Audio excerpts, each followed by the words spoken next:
దేవుని పరిశుద్ధ నామానికి స్తోత్రాలు. ఈ రోజున ఇర్మియా గ్రంథము 24వ అధ్యాయము. ఈ అధ్యాయంలో 10 వచనాలున్నాయి.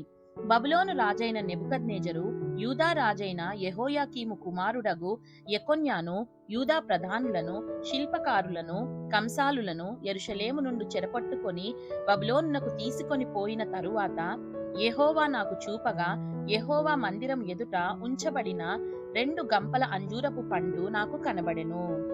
రెండవ వచనం, ఒక గంపలో ముందుగా పక్వమైన అంజూరపు పండ్ల వంటి మిక్కిలి మంచి అంజూరపు పండ్లుండెను. రెండవ గంపలో మిక్కిలి జబ్బైన అంజూరపు పండ్లుండెను. అవి తినసఖ్యము కానంతగా జబ్బువి. మూడవ వచనం, యెహోవా ఇర్మియా నీకేమి కనబడుచున్నదని నన్నడుగగా, నేను అంజూరపు పండ్లు కనబడుచున్నవి, మంచివి మిక్కిలి మంచివిగాను, జబ్బువి మిక్కిలి జబ్బువిగాను, తినసఖ్యము కానంత జబ్బువిగాను కనబడుచున్నవంటిని. నాలుగవ వచనం, అప్పుడు యెహోవా వాక్కు నాకు ప్రత్యక్షమై ఈలాగు సెలవిచ్చెను.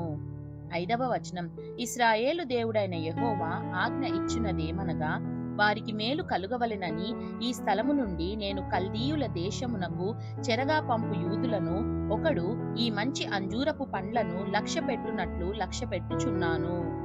ఆరవ వచనం, వారికి మేలు కలుగునట్లు నేను వారి మీద దృష్టి ఉంచుచు ఈ దేశమునకు వారిని మరలా తీసుకొని వచ్చి పడగొట్టక వారిని కట్టెదను, పెళ్లగింపక వారిని నాటెదను.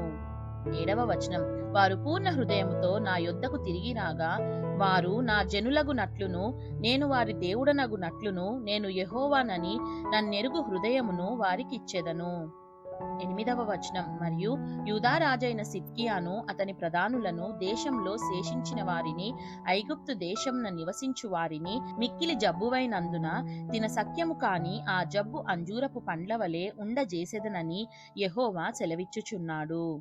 తొమ్మిదవ వచనం, మరియు వారు ఇటు అటు చెదరగొట్టబడుటకై భూరాజ్యములన్నిటిలోనూ నేను వారిని తోలివేయు స్థలములన్నిటిలోనూ వారిని భీతికరముగాను, నిందాస్పదముగాను, సామెతగాను, అపహాస్యముగాను, శాపాస్పదముగాను ఉండజేసెదను.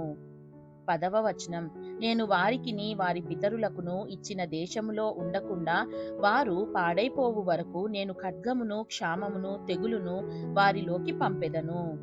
దేవుడు చదవబడిన పరిశుద్ధ వాక్యాన్ని మనందరి వినికిడిలో దీవించి మనల్ని ఆశీర్వదించునుగాక. ఆమేన్.